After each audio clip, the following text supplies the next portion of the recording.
Good morning.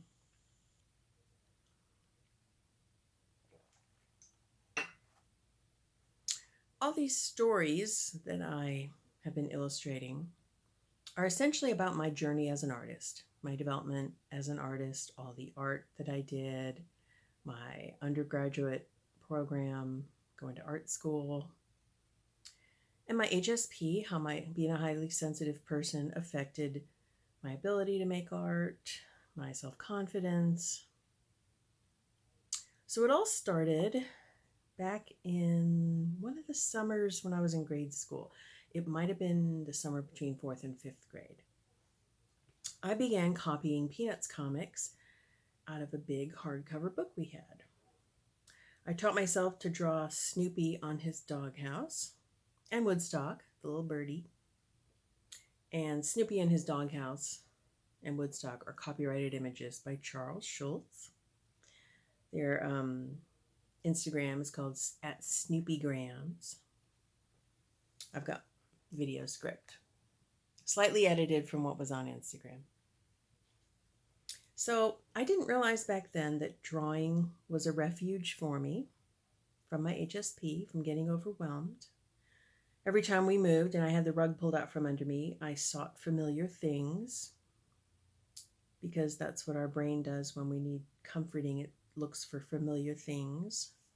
And drawing was one of those things.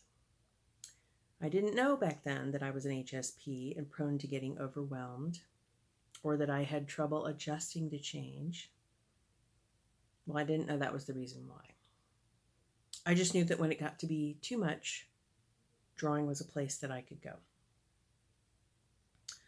And also reading. I didn't mention this when I was writing my stories, but I have always loved reading. And that was actually my first obsession. When I was in grade school, I started reading Beverly Cleary books, which is Henry Huggins and Beezus and Ramona and lots and lots of books. I've read every book she wrote because whenever we moved, I would go to the school library and look up what Beverly Cleary books do they have and are there any that I haven't read. There were a few that it took me a while to find them.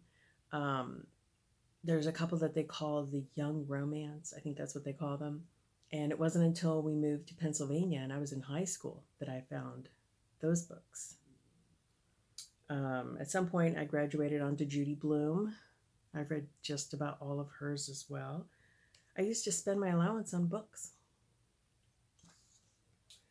And speaking of Peanuts, I still have my original Snoopy.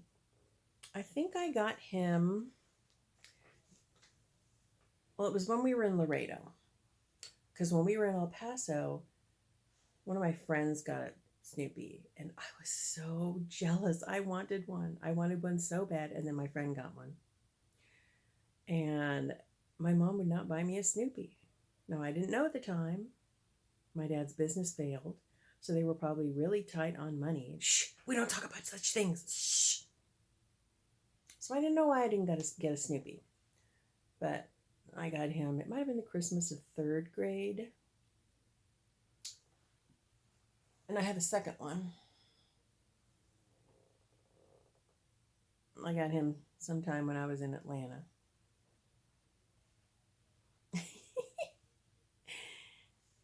So I've got two Snoopies.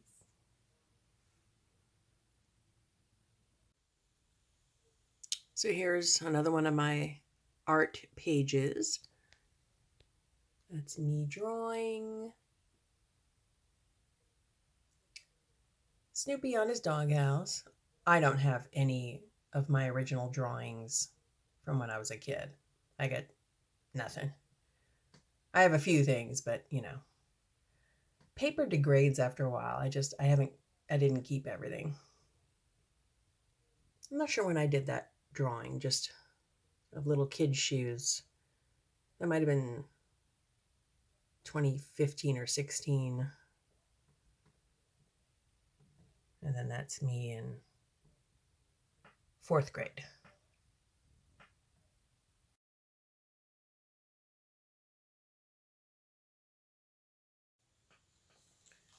While working through the exercises in the HSP workbook, odd memories kept popping up, as if to pose questions. Here's a funny one. Why was I put in band? No, really, why band? I showed zero talent in music. I did show talent in art, even in grade school. In fifth grade, my mom asked me what instrument I would like to play. I said the clarinet. I have no idea where I even heard of the clarinet. But then I was only 10. We couldn't even really afford the clarinet. Mom and I would drive out to the music store to pay installments. So why band? I was completely puzzled by this, so I asked my husband Steve what he thought, because he was also put in band. He played the trombone, and he hated it. When he wanted to quit, his dad yelled at him and grounded him for 2 weeks. Steve thinks it was two things: a way to force us to do an activity with other kids because we were both shy, and a way to take us away from the things that we loved: art and drawing for me, writing and Dungeons and Dragons for him. But it didn't work. We both pursued and still pursue our creative interests. Band was a waste of time. It prevented me from taking any art classes in high school. To make matters worse, we moved every 2 years, so I ended up in beginning band 3 years in a row: 5th grade, 6th grade, and 7th grade. The only time band was fun was 8th grade. Everyone was in the marching band, and we marched in little local parades. This was Glendale Heights, Illinois, which is a suburb of Chicago. So a little HSP tidbit. They gave us these awful wool dickies. A dickie it's like just the neck part of a turtleneck. So it was this horrible, scratchy polyester. Like you just put on the dickie and you could see the neckline and a little bit of it. And then we had these blazers that went over it, so you couldn't tell that you weren't actually wearing a full turtleneck. But I couldn't stand it. It was too tight. It was scratchy. My mom had to sew a piece of flannel in it to make it tolerable. And this was in the summer heat. Anyway, ugh. So in high school, I never made it into marching band, so I was always relegated to reject band, which is like study hall, but you have to play. When we moved to Indianapolis the end of junior year, the new school had one fewer class in the schedule, so I had to drop band, and that was that. I never played my clarinet again. Years later in Atlanta, I tried, and I couldn't make any sound come out of it anymore. I kept it for years until I finally sold it on eBay in 2010. Someone wanted it. But I am still drawing.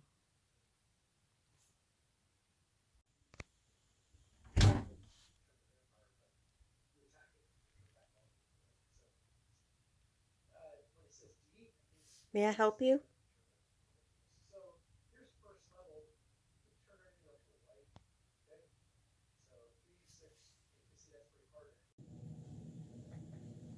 So, on to high school. At my third high school, which was Indianapolis, my senior year, I was very unmotivated. And college was just never discussed. Here's what I didn't know back then. Mom and Dad were in retirement panic because of so many moves and job changes. They couldn't afford to send me to college, so they did nothing. And when I didn't apply because I didn't know I was allowed to, it was my fault. My brother taught me how to drive.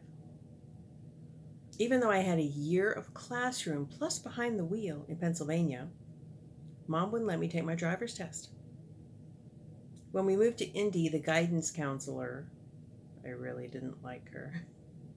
She tried to sell my mom on a driving program that cost $300, but I would not let Mom sign me up. I was ready to take my test. My brother took me out driving on Sundays, and I practiced parallel parking in office parking lots where there were just 1 or 2 cars parked. So I got my license. Senior year was spent with my best friend. In these stories, I call her just the initial J. Once I had my driver's license, we were mobile. We mainly went to the movies or to the mall. Mom insisted I take typing so that I would always be able to find a job. So I learned to type. And honestly, that is one of my biggest regrets in life, having typing to fall back on, because I have fallen back on that my entire working life. So when I get to high school graduation, 1982, my stories will all be in the present tense without future knowledge like this. Like I ruined my life. Not really. I scored average on my SATs, so I was, of course, not college recruitment material. But what if I were? Another HSP exercise.